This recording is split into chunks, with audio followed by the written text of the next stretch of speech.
Every mathematics student knows well about the square root of minus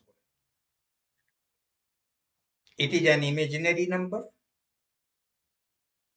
It doesn't exist, but it has a major role in mathematics, especially in complex analysis. How is this surprising that through this imaginary number, often we find solutions of many real existing problems? Likewise, in probability theory also, there are imaginary, unobservable events.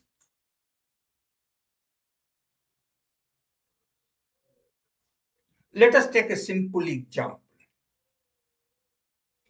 Suppose we throw two fair dice and we are interested in the probability of getting at least one number above 2.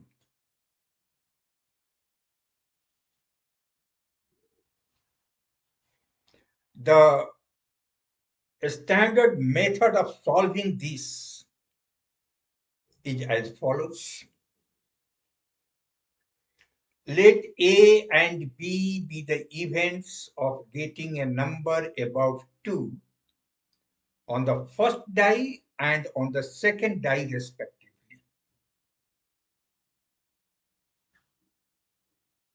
A is the event of getting a number above 2 on the first die. B represents the event of getting a number above 2 on the second die. Obviously, probability A, that is probability of getting a number above 2 on the first die,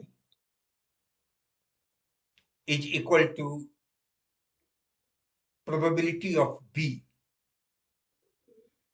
that is probability of getting a number above 2 on the second die, is equal to 4 by 6, which is 2 by 3.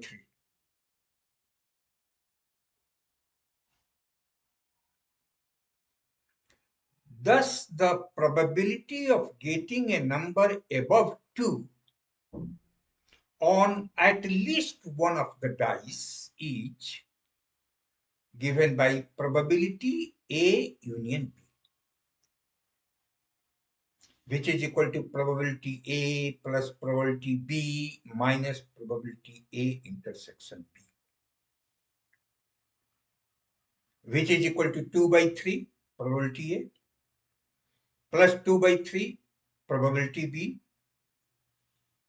minus 4 by 9 probability A intersection B,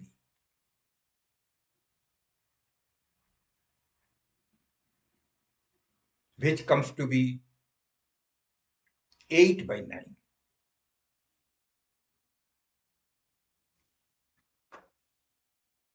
Now, suppose that we cannot observe an individual die result.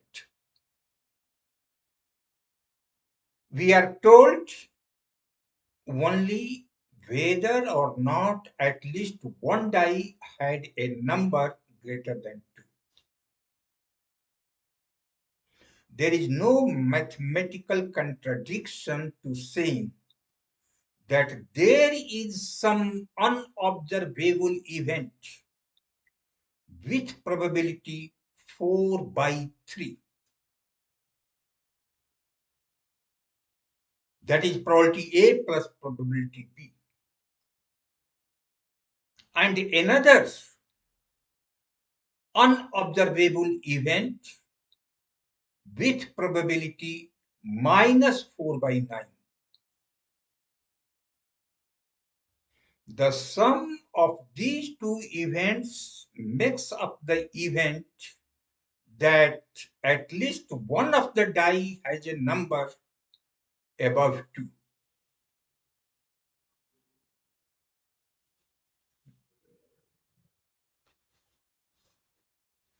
There may be more complicated problems in which it is more natural to allow adding up unobservable events to get probabilities greater than 1, and then assigning negative probabilities to other unobservable events so that the resulting probability is between 0 and 1.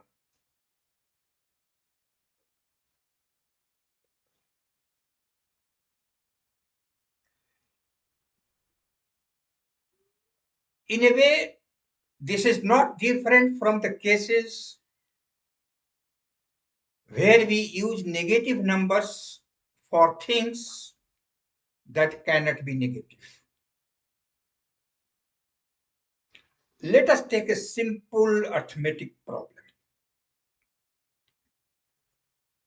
Suppose a man starts his day with 10 rupees.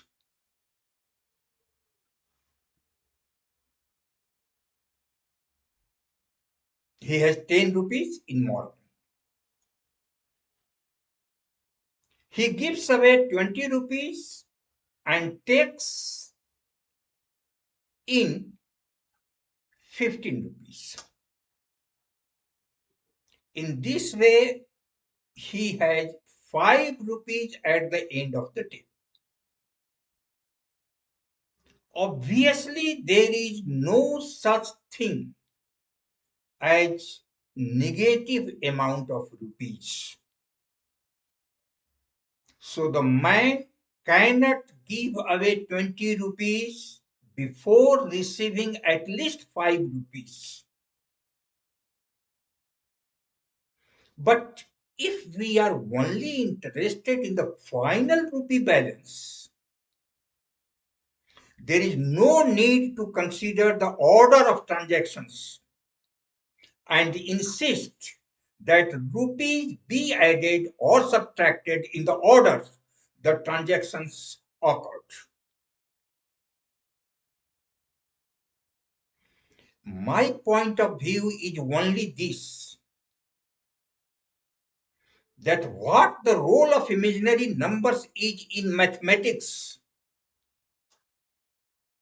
the same role of unobservable events may have in the probability theory. Detailed investigations and research are required in this direction.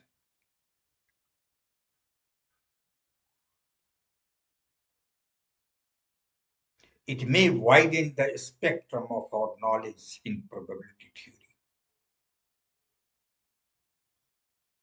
It may give a new direction to probability theory. Think over it. Thank you very much.